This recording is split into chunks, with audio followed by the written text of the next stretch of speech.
Nos retraites, une préoccupation importante pour la population de notre pays. La dernière réforme de l'AVS a été une catastrophe, particulièrement pour les femmes, mais aussi pour l'ensemble des retraités et retraités. Maintenant, c'est une réforme de la LPP, du deuxième pilier qui est sur la table, et franchement, ce n'est pas beaucoup mieux. Nous en parlons avec Pierre-Yves Maillard, président de l'USS et conseiller national socialiste. Je suis Samuel Bendahan, nous sommes le 1er mars 2023, vous suivez Fil Rouge. Mais d'abord, nous allons parler de l'actualité récente. Pouvoir d'achat, ça c'est vraiment une problématique dont on n'arrête pas de parler aujourd'hui. Et pourtant, tout le monde dit qu'il veut le défendre, mais ne fait rien. Exemple encore aujourd'hui, où il s'agissait d'offrir 7 à 14 francs de plus d'AVS pour compenser le renchérissement. Eh bien ça, c'est pas un grand pas, c'est un pas minuscule. Et même ce pas minuscule, le Parlement de notre pays a refusé à le faire. C'est pourtant scandaleux parce que l'argent est là. Par exemple, chez les GAFA, ces grandes entreprises qui gagnent des milliards. Là encore, hier au Parlement, il a été refusé de les taxer un peu plus. Elles qui payent pourtant si peu d'impôts. Et pourtant, ces GAFA, elles vont gagner encore beaucoup plus d'argent dans le futur. On le voit avec l'intelligence artificielle qui favorise ces grosses entreprises technologiques, mais pas que.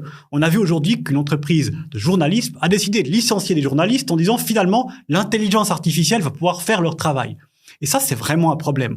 On voit une situation où une technologie qui devrait profiter à la population, finalement, se retrouve à être payée par la population et à enrichir les poches des gros actionnaires de grandes entreprises. Rien pour le pouvoir d'achat. À chaque fois qu'il y a des progrès, c'est jamais la population qui gagne. Et pourtant, des progrès, on en a besoin. Les crèches sont insuffisantes et ça fait que beaucoup de gens ne peuvent pas aller travailler. Rien ne peut être fait dans cette situation, soi-disant selon la droite. Pourquoi ? Pas assez d'argent, c'est ça qu'ils nous disent. Pourtant, des centaines de millions pour l'armée, là, pas de problème. Ça a été décidé. Mais quand c'est pour les gens, quand c'est pour soutenir les crèches et garderies, pour garantir qu'on ait une place et que quand on va travailler, on perd pas plus d'argent, là, pas question de mettre quoi que ce soit. C'est vraiment quelque chose contre quoi on doit lutter. La bonne nouvelle, c'est que toutes ces problématiques, du pouvoir d'achat aux crèches, sont sur la table et iront devant le peuple. Car il y a des initiatives qui demandent des crèches abordables, qui demandent de meilleures rentes AVS pour la population, qui demandent des loyers plus bas et qui demandent moins de primes d'assurance maladie. Et les socialistes, on se réjouira fortement de défendre ces initiatives et on est convaincu que le peuple défendra ses intérêts, sa liberté et son pouvoir d'achat. Le pouvoir d'achat, c'est pas seulement le salaire qu'on gagne lorsqu'on travaille, c'est aussi les rentes qu'on a ensuite, après avoir beaucoup travaillé et beaucoup contribué dans toute sa vie. Et aujourd'hui, nous allons parler de cette fameuse réforme du deuxième pilier qui a occupé le Parlement et dont les résultats sont franchement catastrophiques. Salut Pierre-Yves. Salut Samuel. Dis-moi alors, cette réforme du deuxième pilier, qu'est-ce qu'il y a dedans ? Qu'est-ce qui est problématique ? Bon, alors, l'origine de cette réforme, c'est un mandat du Conseil fédéral aux partenaires sociaux, c'est-à-dire aux organisations syndicales et patronales, pour essayer de dessiner les contours d'une réforme avec quelques points forts. Le Conseil fédéral voulait baisser le taux de conversion, qui aujourd'hui est de 6,8%, et l'amener à 6%. C'est quoi le taux de conversion ? C'est en fait le niveau des rentes. C'est-à-dire que pour 100 000 francs de capital dans le deuxième pilier, vous avez aujourd'hui droit, dans la partie obligatoire, à 6 800 francs de rente par année. Avec un taux à 6%, cette rente baisse à 6 000 francs. Donc, une baisse du taux de conversion, c'est une baisse de rente. Évidemment, nous, on n'était pas très chaud, mais le Conseil fédéral nous a dit, bon, négociez entre vous de manière à compenser cette baisse du taux de conversion par des mesures d'accompagnement qui permettent d'éviter la baisse des rentes. Et puis, troisième élément, si au passage vous arrivez à améliorer la situation des petites rentes, des gens qui ont des petits revenus ou qui ont des temps partiels, eh bien, ce serait aussi favorable. Nous avons fait ce travail avec les organisations patronales et nous sommes tombés d'accord. Contre toute attente, nous avons trouvé une organisation patronale, la plus importante, l'Union patronale suisse, qui a signé avec l'Union syndicale suisse et avec Travail suisse, les syndicats chrétiens, un accord où effectivement on arrivait à réunir toutes ces conditions. Il y avait une baisse du taux de conversion, mais elle était compensée, elle était même surcompensée, justement pour les bas salaires, grâce à un système qui sollicitait les revenus, notamment jusqu'à 860 000 francs. Donc, on déplafonnait la contribution. Et pour une contribution de 0,5%, c'est-à-dire 0,25% pour les salariés, 0,25% pour les employeurs, jusqu'à concurrence de 860 000 francs, c'est-à-dire en sollicitant vraiment les hauts revenus, on arrivait à améliorer les rentes vraiment d'une majorité de gens qui ont des petits revenus. Et puis, surtout, on garantissait que personne ne perde. Donc, c'était une bonne réforme. Malgré ça, le Parlement, lui, quand il s'est occupé du projet, il a cassé ce compromis. Et à la fin, ce qui reste, c'est qu'on cotisera davantage.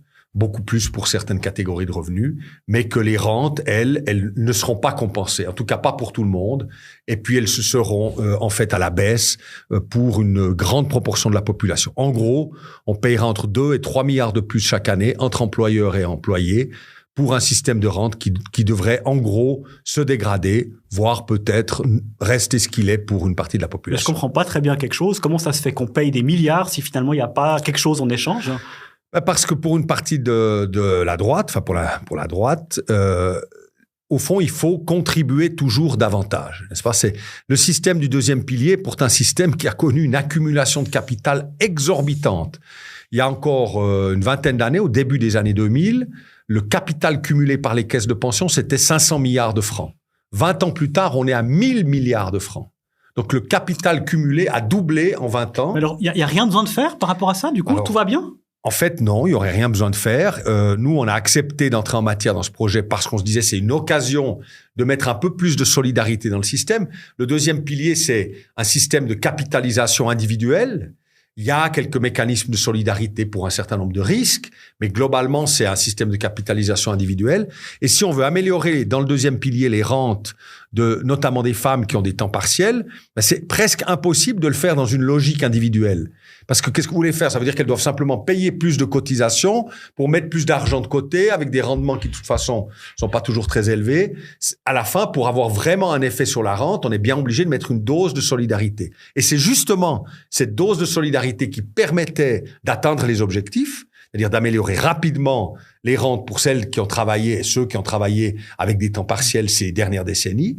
Mais c'est justement ce point-là que la droite n'a pas voulu parce que pour elle, en gros, on a l'impression que dans cette crise qu'on connaît, où il y a de l'inflation, où les gens payent plus ou pour consommer des produits de première nécessité, où les loyers augmentent, où on voit bien qu'une politique d'austérité commence à arriver, tout le monde devrait souffrir, tout le monde devrait payer. Mais quand on dit, mais attendez, les plus hauts revenus, les gens qui ont les situations les meilleures, on devrait aussi les mettre à contribution. Alors là, c'est niette, qu'on soit Vert libéral, UDC, Centre, PLR, non, là-dessus, ils sont tous d'accord, c'est niette. Mais pourtant, ils n'arrêtent pas de dire qu'il y a quand même des mesures de compensation. On dit qu'il y a quand même des moyens qui sont mis pour soutenir les générations de transition. C'est pas vrai, ça, alors ? Il y a des mesures de compensation que les gens payent eux-mêmes. C'est-à-dire qu'il faut cotiser davantage. Donc, il faut élargir le salaire assuré, ce qui, en principe, serait une bonne chose, hein. C'est-à-dire baisser ce qu'on appelle la déduction de coordination. C'est cette déduction, c'est cette partie du salaire qui n'est pas assurée. Aujourd'hui, c'est les 24 premiers 1000 francs. Nous, on était d'accord de la baisser un peu parce que c'est vrai que ce serait bien d'assurer un peu davantage le salaire. Alors là, ils le baissent beaucoup plus fort. Ils vont jusqu'à quasiment assurer 80% du salaire. Donc, il n'y a plus que 20% du salaire ce qui ne serait pas soumis à cotisation. Ce qui a pour effet d'augmenter fortement les cotisations pour les gens qui ont des petits revenus, qui s'approchent des 30-40 000. Ça veut dire qu'ils vont payer beaucoup plus de cotisations. Parfois même, ça va baisser leur salaire net jusqu'à 4, voire 5% d'un coup. Mais cet argent, c'est parce qu'on leur dit, mais oui, mais vous devez compenser la baisse du taux de conversion, n'est-ce pas ? La baisse de 6,8 à 6, ben, on la compense en vous faisant cotiser sur une plus grande part de votre salaire. C'est comme ça qu'ils imaginent la compensation. Et c'est évidemment pour nous pas une solution parce que pour ces gens-là, la baisse du salaire net va être très douloureuse dans une période d'inflation. Et puis, l'amélioration de leur rente, eh ben, il faudra déjà qu'on ait compensé la baisse du taux de conversion puisqu'il en restera, ce sera très faible au moment de la retraite pour des gens qui sont souvent d'ailleurs concernés par les prestations complémentaires et pour lesquels la rente LPP joue peu de rôle. Au fait, les syndicats et l'USS en particulier, mais aussi les socialistes, ont estimé que cette réforme était inacceptable. Il y a déjà eu des annonces de référendum. Donc, qu'est-ce qui va se passer ? Imaginez, par exemple, qu'on lance ce référendum. Alors d'abord, est-ce qu'on a des chances de le gagner ? Et puis, si ce référendum passe, que la population dit non à cette réforme, qu'est-ce qu'on peut faire demain pour qu'on ait des retraites viables ? Parce que finalement, j'ai quand même l'impression que depuis le début, on n'a fait que d'empirer la situation pour les retraités et retraités de ce pays. Alors maintenant, tout est sur la table, n'est-ce pas ? Nous, on a lancé une initiative populaire qui sera votée probablement en mars 2024 qui dit il faut que, pour améliorer enfin les rentes et pour compenser notamment les baisses de rente qu'il y a eu dans le deuxième pilier ces 20 dernières années, il faut une 13e rente AVS. Et ce pays a les moyens d'assurer une 13e rente AVS. C'est le moment de remettre un peu de pouvoir d'achat chez les rentiers. C'est pas énorme, mais enfin, c'est quand même à peu près 8% de hausse des revenus pour les rentiers AVS, qui sont d'ailleurs en plus exonérés pour les bénéficiaires PC. Donc, c'est vraiment une amélioration pour tous les rentiers. Ça, ce sera voté en mars 2024. Ça coûte, évidemment, il y a rien sans que ça coûte. Il faudra donc une légère augmentation des cotisations. On parle de 0,8, donc 0,4, qu'on n'est pas obligé de faire tout de suite, mais qu'il faudra faire peut-être par étapes. Et puis, il y aura de l'autre côté la proposition de la droite qui dira, il faut mettre à peu près la même somme. Ça dépend, on verra à la fin combien c'est, mais en tout cas, entre 2 et 3 milliards de cotisations supplémentaires, ce qui représente entre 0,5 et 0,6, 0,7 de cotisations supplémentaires, mais pas pour améliorer les rentes, pour baisser le taux de conversion dans la LPP, alors que ça n'est pas nécessaire. Et donc, on aura au fond le choix. Est-ce qu'on met des milliards dans la LPP pour un système qui pousse à la baisse des rentes, ou est-ce qu'on met cette somme-là pour l'AVS et pour obtenir pour tous une 13e rente AVS dans le système qui est le plus efficace? Si on veut avoir un impact d'efficacité dans la rente, le rapport entre les francs qu'on met et les rentes qu'on reçoit est le plus favorable dans l'AVS par rapport à tous les autres systèmes. Donc, c'est ça qu'on aura comme choix. Le peuple pourra vraiment donner une orientation. Si on doit faire ce référendum, au moins, il y aura une alternative claire entre les deux projets.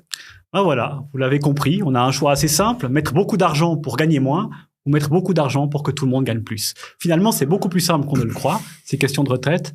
La vraie question, c'est pour améliorer le pouvoir d'achat des gens, des ménages, et particulièrement de tous les ménages qui arriveront à la retraite, la bonne solution, c'est évidemment le système d'AVS. On était prêt à faire quelque chose pour la LPP, mais évidemment, il fallait que ce soit aussi pour les gens. Là, la droite est vraiment gourmande, veut qu'on paye, mais sans avoir quoi que ce soit en échange. C'est totalement inacceptable, et je crois qu'aujourd'hui, un combat de longue durée s'est lancé. Merci beaucoup, Pierre-Yves. Merci, Samuel. Et voilà, c'était Fil Rouge. N'oubliez pas, vous pouvez vous abonner, et à la prochaine fois.